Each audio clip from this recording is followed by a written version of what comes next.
Perfect mornings mga kapatid. It's a hump day. Araw po ng Miyerkules and it's Wellness Wednesday dito sa Perfect Mornings. Mga kapatid, sabi nga nila, no, kumain daw ng pansit for long life. Pero tandaan na sabi po ni Doc, kumain ng tama at ayusin ang lifestyle para umaba ang buhay.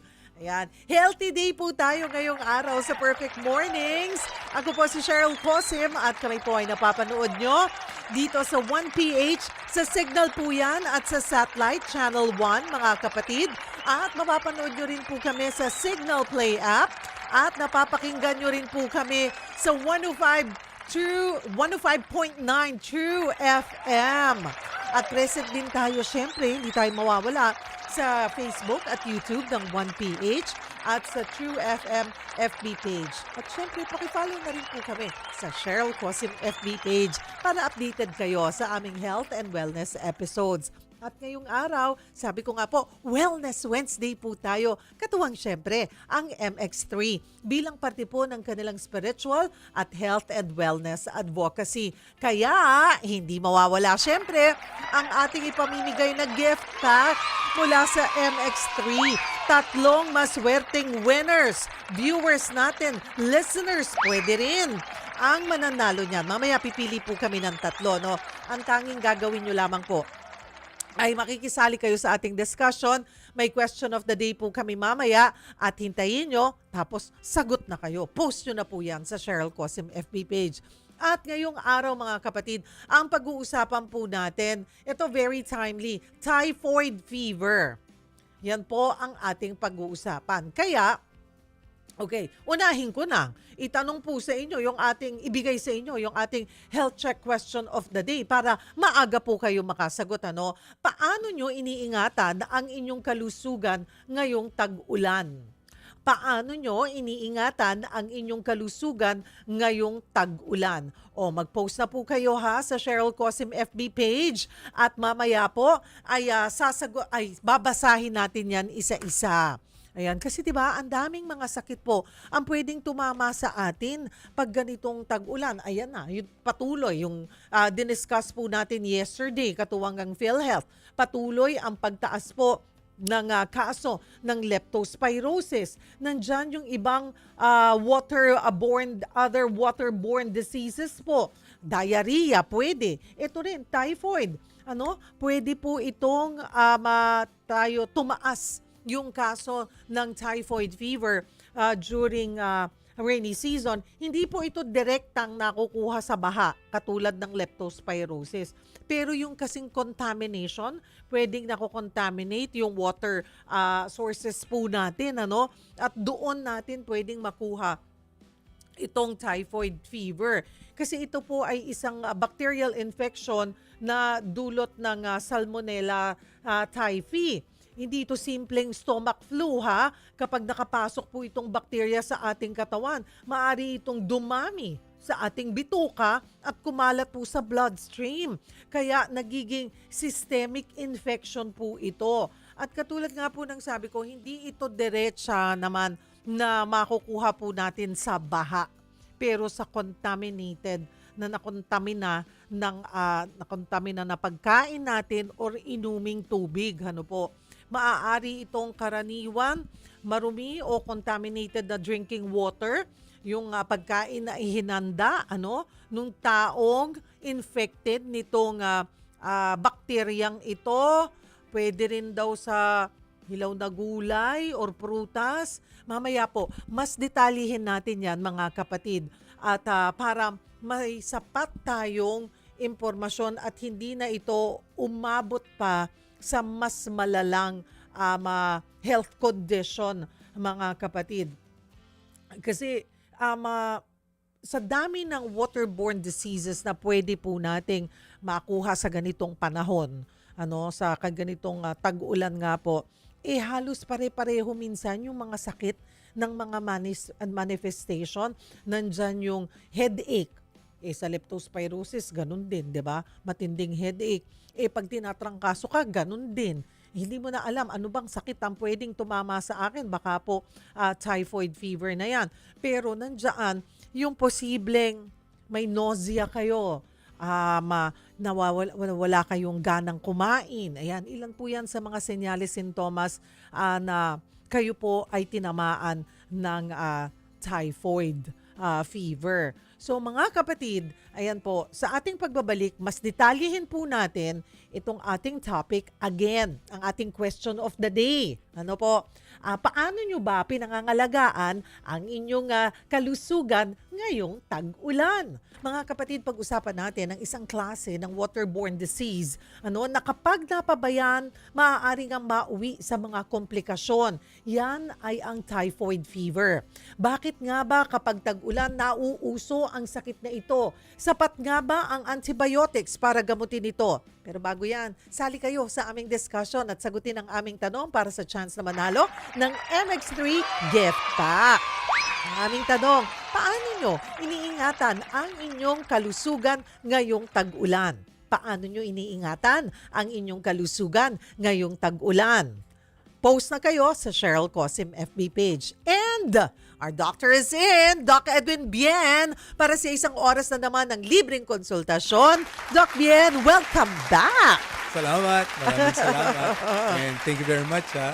Oo. Alam mo na. Maganda ang salubog sa'yo, walang ulan. Pero bukas, Oo sabi nga. ng Pag-asa, tomorrow, Thursday, Friday, Saturday, dyan po mas tataas yung chances of rain. Pero yung mga kapatid po natin dyan sa norte, mga nasa western sections ng northern Luzon, ingat po kayo, ay kagaya sa mga nasa Zambales, Ilocos area, nakakaranas sila ng bugso, epekto ng hanging habagat. At I see. lalawak pa yan sa atin, kasama yung iba pang bahagi ng western sections ng Luzon at tayo dito sa Metro Manila, medyo mahahagip din tayo kasi kaya kailangan lagi tayong healthy. So Tama. hindi pa over ang ganito pong panahon, baha pa. season. Ayan, tag-ulan Hindi pa. season. Kaya gusto po natin pag-usapan ang typhoid fever. Kahapon kasi napag-usapan namin, Doc, ang leptospirosis. I And heard. may mga several hospitals na po, government hospitals like NKTI, I think even San Lazaro, naka-full bed capacity na sila pagdating sa kaso ng leptospirosis. So ngayon, dito, puntahan din natin kasi nakakatakot din to eh. Itong Yeah. typhoid fever. So ano po ba ang typhoid fever, Doc? At sa bakterya na nakukuha dito, anong klaseng bakterya ito? Go ahead. Okay. First of all, I'd like to thank, dahil dun sa interview mo, nadinig ko na yung PhilHealth Yes. is oo. allotting a certain amount of payment sa mga magiging biktima ng Oo. leptospirosis. May package yan. May package Oo. sila. Alam mo, Doc, from 63,000 na basic, parang Lepto 1 tawag nila hanggang sa, depende kung magdadialysis ka na Yeah. or grabe na yung complication, as much as 411,000 ang pwedeng makover po ng Bigat. may leptospirosis. Malaking bagay yan. Malaking bagay. At kung nagpapasalamat ako sa PhilHealth, maraming salamat po. Mayroon akong hihingi uli sa inyo ng tulong. Yung typhoid naman. Kung delikado ang leptospirosis because it can cause kidney damage na pwedeng mauwi sa dialysis. Itong typhoid, hindi lang to waterborne talaga, floodborne disease ito, ha? It can cause intestinal perforation. Ang ibig sabihin, pwede pong mabutas ang ating bituka at duguin. Ganun agresibo grabe. yung bakteryang yan? Ganon kagrabe. At ay. hindi natin dapat ito babaliwalain. Okay. At gusto kong ipakita anong itsura ng mikrobyong ito para maunawaan nyo. Okay, go So with ahead, your Doc. permission, mga ilang litrato ipapakita ko po, ha? Opo. Direct ipakita natin po. Simulan na natin yung Ayan. picture number 1. Ayan, Pag nakita-kita natin, naman. Oo. Lumulusong tayo talaga sa baha. Ay, ang problema, nagbobota tayo kasi akala natin yung baha hanggang tuhod lamang. Pero may mga lugar, kamukha ng aking paaralan sa UST. Pumasok na yung jet ski dahil hanggang baywang ay naabot po ang tubig. Ngayon, kapag tayo talaga ay lumusong sa tubig, inaalala natin, baka pasukin yung ating balat, may pores po tayo ng mga mikrobyo. May bakterya na Leptospira, di ba? Ito pa yung isang bakterya, direct ipakita natin yung part 2. Mas matindi po itong bakteryang ito eh. Itong bakteryang ito kasi, pumapasok hindi lamang sa balat natin, pwedeng pumasok sa ilong, sa mata, at sa bibig. lumalangoy po itong bakteryang ito. At kapag lumangoy po itong bakteryang ito, ang pasok po niya ay sa ating bituka. Opo, sa ating bituka. Ngayon, nakukuha natin ito hindi lamang sa paglusong sa baha, dahil minsan yung ating mga kubyertos, plato, alam nyo naman, yung inyong bahay nilooban na ng tubig. Aba, ground floor po ninyo, napasukan na pati ang inyong mga kubyertos, ang inyong mga tasa, baso, plato.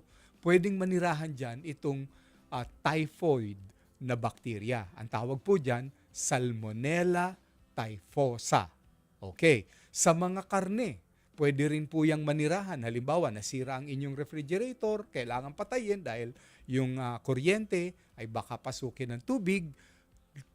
Dumarami po sila, lalo-lalo na sa mga chicken, sa mga beef, sa mga pork patty, etc.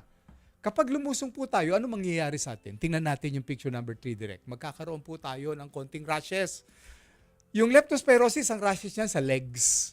Ito po, ang rashes nito hanggang leeg, buong katawan. Kasi nga umiikot sa dugo siya eh.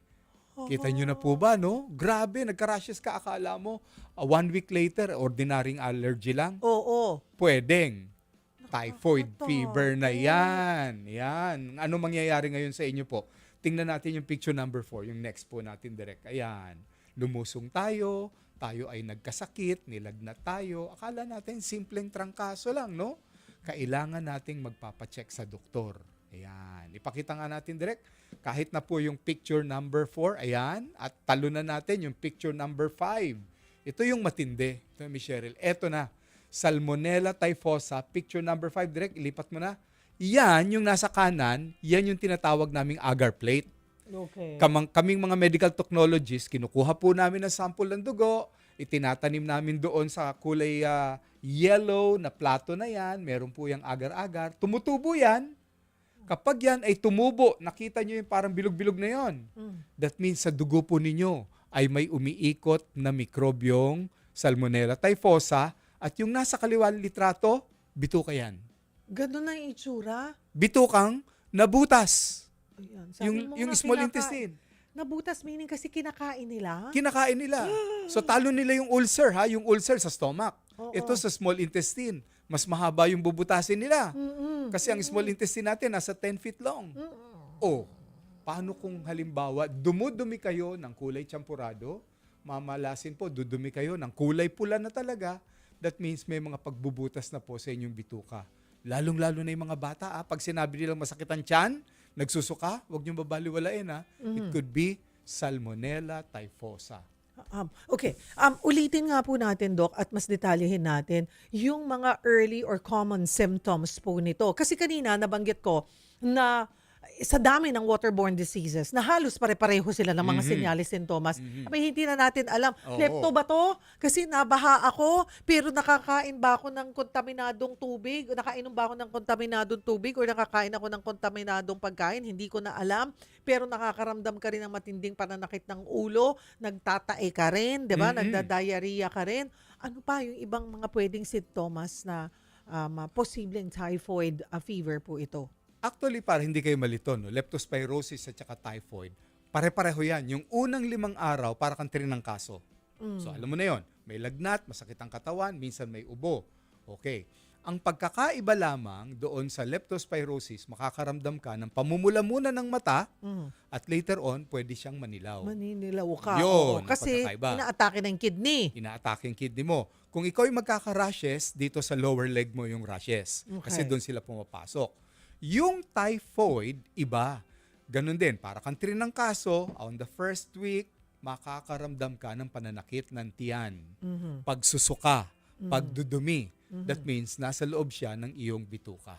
Kasi yun, malala na. May sabi nyo, nandoon yung posibilidad ng intestinal bleeding. Perforation. At saka o yun nga, pagkabutas. ayun. Oo, yung pagkabutas po ng ating bituka.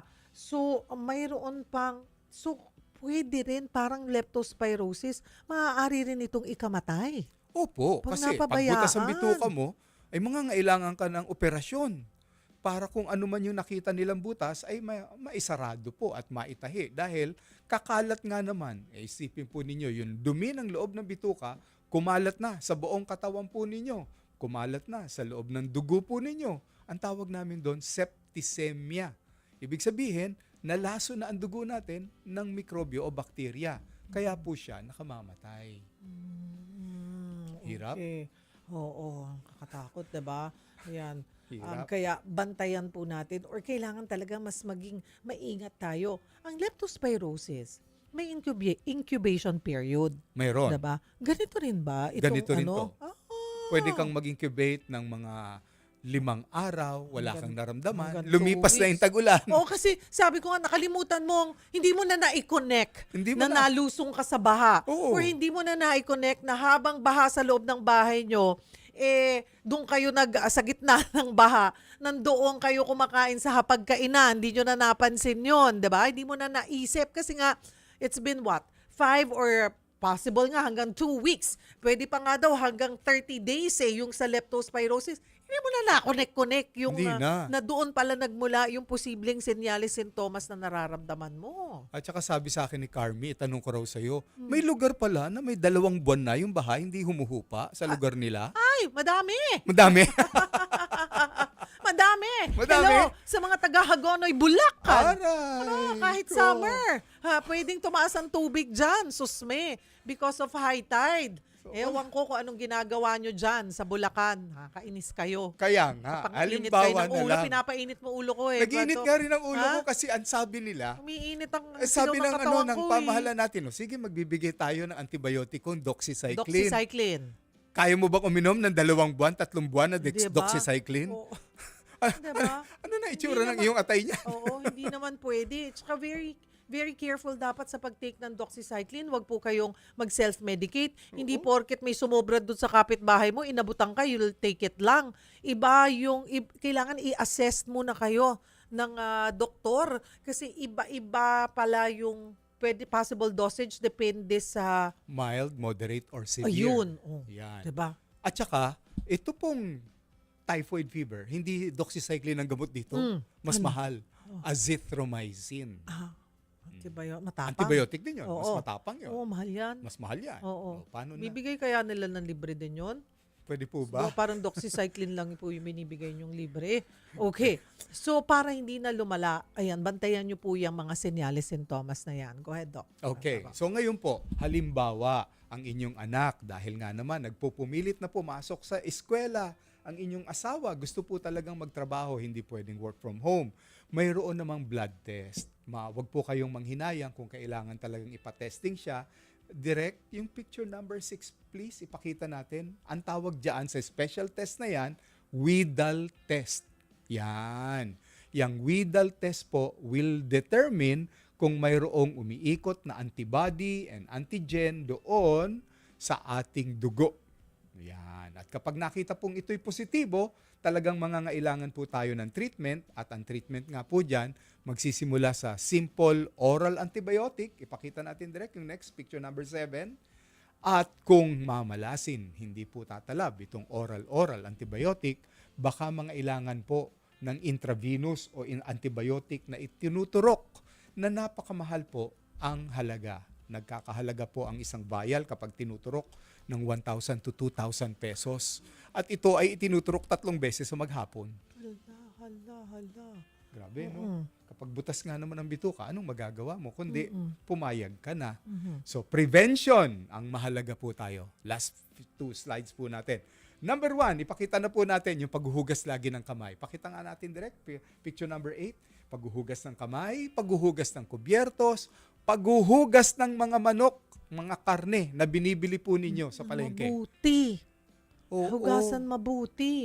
Hugasang mabuti. At saka yung iba, finreezer. Inilabas. Binalik na naman. Binalik sa freezer. Kasi Basta naman. na-brown out eh. Oo. Binunot yung... Doon pwede magsimula. Oo, binunot yung ref kasi binabaha yung Oo. kuryente. Ay nako, kailangan po ninyong hugasan niyang mabuti. Typhoid is only one of those that can cause a lot of gastrointestinal problem, but there are many other. Ipakita nga po natin direct yung picture number 9 na magiging dahilan ng pagdudumi natin. Ang tawag namin doon, gastroenteritis. Pwedeng ito ay dahil sa virus, pwede ito dahil sa bacteria, pwedeng ito ay dahil sa parasite. Kailangan malaman ng doktor kung anong uri po ang mikrobyo na pumasok sa inyong katawan upang mabigyan kayo ng tamang gamutan. And last slide natin, kapag tayo ay nagdududumi, dahil nga po dito sa pagbabahas natin, water. Hydrate. Direct. Picture mga number kapatid. 10, last natin. Hydrate. At hindi ordinary water. Nilalagyan namin yan ng konting asin, konting asukal, yung oral rehydration salt kung tawagin. Saka maging maingat po tayo dun sa mga kinakain natin na nabibili po natin na pagkain. Hindi po natin sinasabing wag kayo totally bumili ng mga street foods po natin. So dalawa po yan, maging mas masuri tayo at sana din po yung ating mga vendors, maging maingat din po kayo sa pagsaserve o sa pagluluto, 'di ba? Pag-iingat ng inyong syempre nyo rin yan. Reputasyon nyo rin yan. Opo. Oo. Kung magkasakit sila dahil sa tinda ninyo. Oo. May mga ganon ha, Oo. na tuloy sila po naibash tuloy sa social media. So ingat po tayo sa ating kakainin. Ang mga bata, wag nang ilabas at ilusong sa baha dahil pwedeng pumasok ang mikrobyo sa kanilang ilong, sa kanilang mata. Dumadive pa nga eh. Hinahayaan ng magulang Yeah, ginagawang swimming pool talaga. Wag naman po. Mga magulang. Bawalan nyo na, magalit na sila sa inyo, magtampo na sila sa inyo. O nakikita natin, di ba, yung hindi, makikita mo yung tuwa eh. Yung joy, no? Ng isang bata na hindi na nila naiisip yung danger sa kanilang kalusugan. So responsibility po yan ng mga mas nakakatanda na Oo. paalalahanan. Kasi itong mga batang to, hindi naman nila maiisip na may makukuha sila. Ang sa kanila lang, they just May want water. to enjoy. May water. Diba? Ay, may swimming pool kami, may dagat dito, or malakas ang ulan. Diba? Ay, ayan. Meron din ako mga panawagan, kapatid. Miss. Go ahead, Doc Bien. Yung resilience, tigilan na natin. Ah, Nagiinuman pa kayo, nagtatawanan pa kayo, nagtatampisaw pa kayo doon sa tubig baha. Alam ko po, mahirap ang buhay natin, pero pwede po siyang magbigay sa inyo ng karamdaman na ipagsisisi po natin. Punong-puno na po ang ating mga ospital.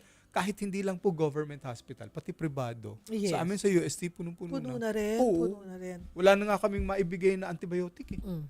Di ba? Mga kapatid, hindi lang itong leptospirosis, hindi lang typhoid fever ang pinag-uusapan nating sakit ngayong tag-ulan. Marami pang iba. Simpleng diarrhea, pwede po rin din niyang ikamatay, hindi po ba? Kaya mas doble nating ingatan yung ating kalusugan, hindi lang ng inyong sarili at ng buong pamilya. Dahil ang mahal din magkasakit. Yung antibiotic, 2,000 na per vial ah. Diba? Oo. Mabuti na lang may zero billing kung government work ka. Kung paano government. hindi? Ang mga private din, kagaya kahapon ng St. Luke's, BGC, Oo, and I think nagbigay- Quezon City as well. Nagbigay sila ng konting kama. Sabi, nasa mandato daw po yan. Opo. Dapat na ang private hospitals, 10% of their bed capacity dapat nasa charity. You know? Pero napakaliit na porsyento po niyan. Madaling, hindi naman Mahaba tayo yung pila. lahat. Oo. Hindi tayo lahat pwede doon. 'Di ba? Although nandyan po ang PhilHealth. Pero hindi rin naman sa lahat ng pagkakataon nawa 100%. Opo. Kaya pangalagaan, the best po is talagang we protect. No? Prevention. Protektahan ang ating kalusugan. Oo, prevention is better than cure. Ika nga. Pinag-uusapan natin typhoid fever.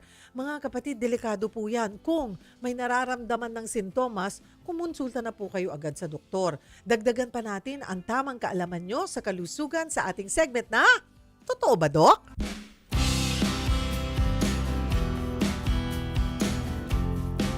Totoo ba, Doc? Kung wala na ang sintomas ng typhoid, hindi na nakakahawa. Hindi po totoo dahil pwedeng tumira ang mikrobyong ito ng pangmatagalan sa ating bituka. Totoo ba, Doc? Mainam uminom ng tubig na may asukal para hindi ma-dehydrate. Hindi po totoo. Kulang yung asukal. Dinadagdagan po namin dapat yan ng asin at may tamang proportion po yan. Ang tawag dyan, Oresol. O yun. Or pwedeng bumili na lamang, di ba? May nabibili naman, mura lang naman, Doc, yung Government pang-mix, issued. Dapat din na, actually, dapat binibigay na yan ng libre sa mga health center. Libre yan pag Libre health naman. center. Oo, huwag na po kayong bumili. Or, tayo na lang sa bahay. Pwede ba naman yun? Oo, Okay, 1 teaspoon sa 1 litrong water, tapos 1/2 teaspoon ng asin. Ayun. Hydrate. Eto, Dok. Totoo ba, Dok? Kapag kumain ng papaya, lalong magkaka-diarrhea. Hindi po totoo. Iba po yung pagpapalambot ng papaya ng ating dumi. Ang sinabing diarrhea may halong tubig. Oo. Again, ito po. Uy, mayroon pala. Ayaw natin na magamit ito, of course. Pero sakali man po na tamaan kayo ng typhoid fever at kayo po'y ma-ospital, may basic na PhilHealth coverage on typhoid fever. Meron din. Hanggang 19,500. Oh, Maybe someday, dahil naman po, in fairness with the PhilHealth, patuloy nilang pinapalawak yung coverage.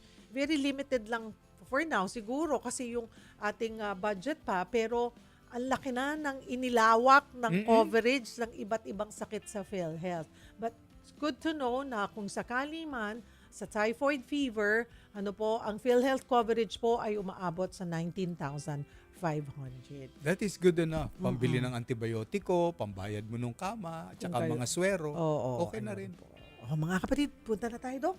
Doon Okay. sa mga komento ng ating mga kapatid. Sumagot na po ba kayo, mga kapatid? Ay na. Paano nyo inaalagaan ang inyong kalusugan ngayong tag-ulan? Ano po ang ginagawa ninyo? Okay. Ano ba dyan, Dok? Si Arian David, ang unang nag-text sa atin. Sa mga kinakain, moron isda at gulay po kami, buhat ng mag-50 na kami ng misis ko. Madalang sa karne sa ngayon, maulan. Iwas kami sa paglabas ng bahay at kung lumabas man, kailangan namin magbota kasi nga baha po dito sa Pampanga. Baha sa Pampanga. Wait, Dok. Okay. Saan na ba ako? Hindi ko mahanap yung sa akin. Sige, ikaw muna, Sige, Dok. si Rovi Marie Beltran at Hidalgo Pakamalan. Dalawa sila. Para po sa akin, para po laging safe ang kalusugan ko at ng aking pamilya at panatiling laging malinis ang paligid. Yung tubig na iniinom dapat sterilize bago inumin. Laging may takip yung mga lagay ng tubig. Para iwas lamok, hugasan ng mabuti ang lulutuing pagkain at dapat ugaling maghugas ng kamay bago at pagkatapos kumain at dapat laging handa ng medicine kit sa loob ng bahay.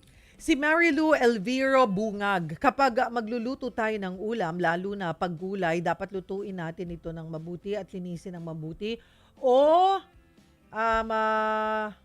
hugasan ng mabuti ang gulay para maalis ang bakterya pati mga karne, prutas na kinakain natin para safe po tayo palagi. Ayan. Si Jocelyn Asuncion. Inaalagaan ko ang kalusugan ko sa pamamagitan ng pagkain ng healthy foods, living good healthy life, take healthy supplements. Si Ian Jake Del Castillo, Doc, ano po ang gagawin kapag ang bata ay laging nagtatae ng tubig na may kasama na pong dugo? Naku, mukhang amoebiasis yan. Go to a pediatrician. Punta na po kagad kayo sa ER. Oo, wag niyo pong ipag walang bahala or patagalin pa. May dugo eh. Oo. Si Verlina Mila Mercurio, pinapangalagaan ko ang aking kalusugan pag tag-ulan sa pamamagitan po ng pagkain ng masustansyang pagkain, exercise araw-araw, pag-inom ng vitamins, magdala ng payong at magsuot ng bota paglalabas ng bahay lalo na pag may baha na madadaanan. Si Seda Lalaine. Good morning from Kamsur. Ay, layo. Hello there. Hello, shout out. By eating nutritious food like fruits and vegetables, kapag wala naman po masyadong importanteng gagawin sa labas, stay at home lang po kami, lalo kapag maulan, grabe ang init ng panahon. Thanks po and God bless you all. Ayan, mga kapatid, salamat po sa pagsali po sa ating discussion today. Ang ating winners ng gift pack mula po sa MX3, Seda Lalaine, Ian Jake Del Castillo, and Verlina Mercurio. Ayun. Please mag-send po kayo sa amin, mag-DM kayo sa amin, direct message sa Cheryl Cosim FB page. Ilagay nyo po doon ang kumpletong pangalan, address at contact number para agad po naming maipadala sa inyo ang inyong mga gift pack. Mga kapatid, ngayong tag-ulan, mas mahalaga pong alagaan natin yung ating kalusugan. Hindi lang kapag may nararamdaman, kundi araw-araw. Kaya importante po ang tamang pagkain, sapat na tulog, regular na paggalaw, malinis na tubig at wastong hygiene para makaiwas sa mga sakit na karaniwan nating binabantayan tuwing tag-ulan.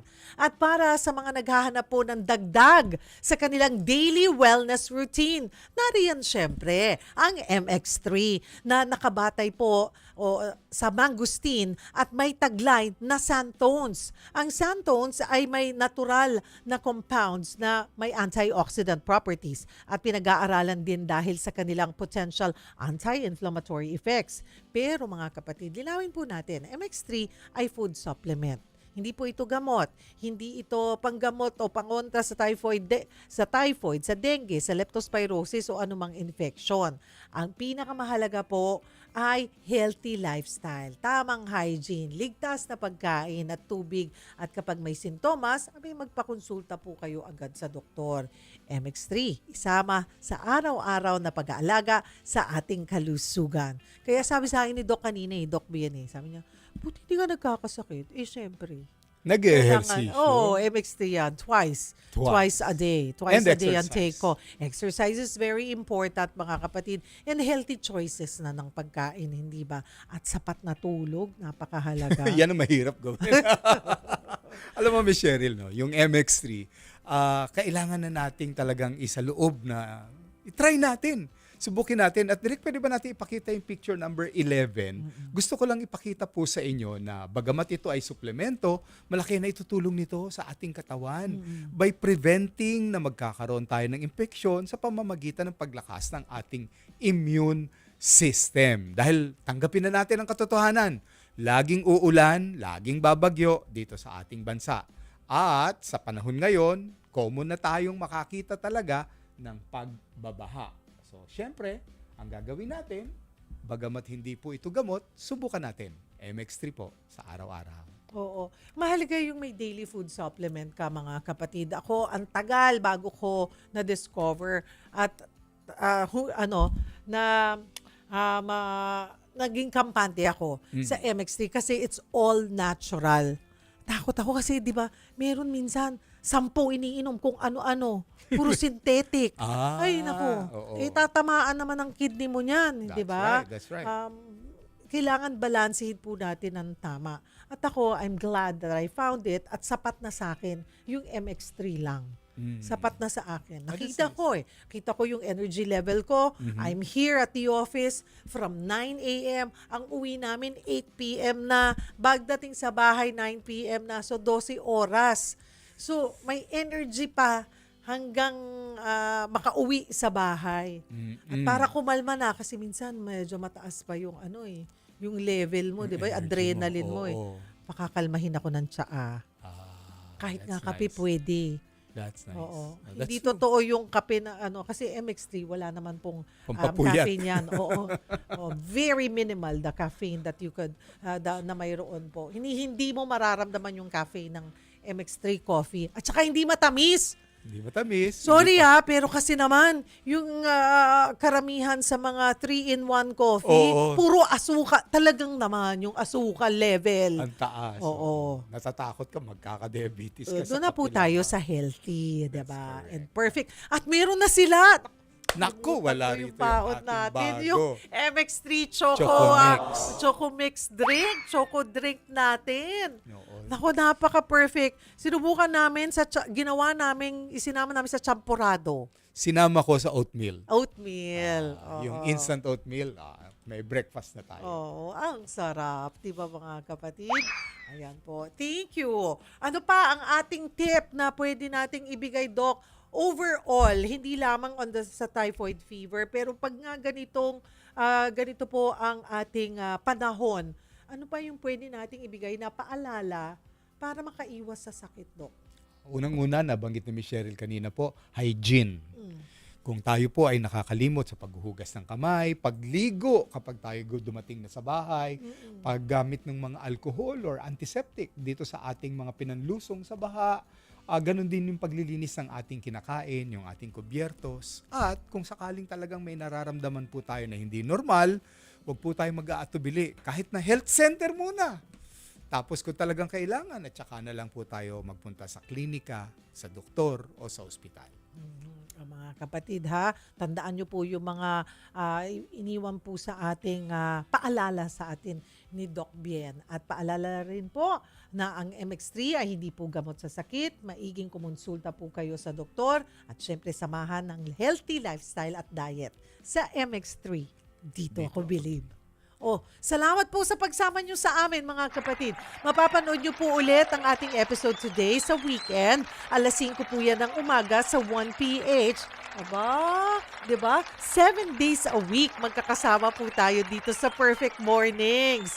At bukas naman po mga kapatid, Public Service Day tayo. Katuwang natin ang Philippine Charity Sweepstakes Office o PCSO.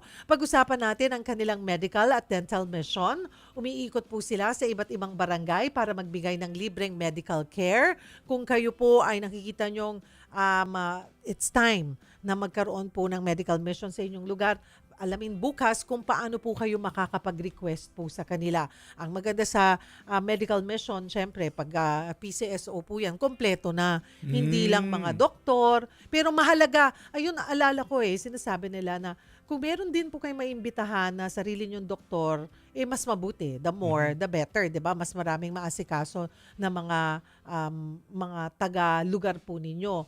But at the same time, maganda po sa kanila, may bit-bit na kasi rin silang gamot. Meron. Ang Meron. PCSO po. O bukas, Public Service Day po tayo. Katuwang natin ang PCSO, hindi umuurong sa pagtulong. Alright, mga kapatid, wag po kayong lilipat dahil susunod naman ang Sana Lord ni Lord de Vera. Mga kapatid, anuman po ang pinagdadaanan nyo ngayon, may panibagong araw ng pagharap bukas. Ako po si Cheryl Cosim. Ako naman po si Dr. Edwin Bien. Tandaan, lagi nyo kaming kasama sa Perfect Mornings!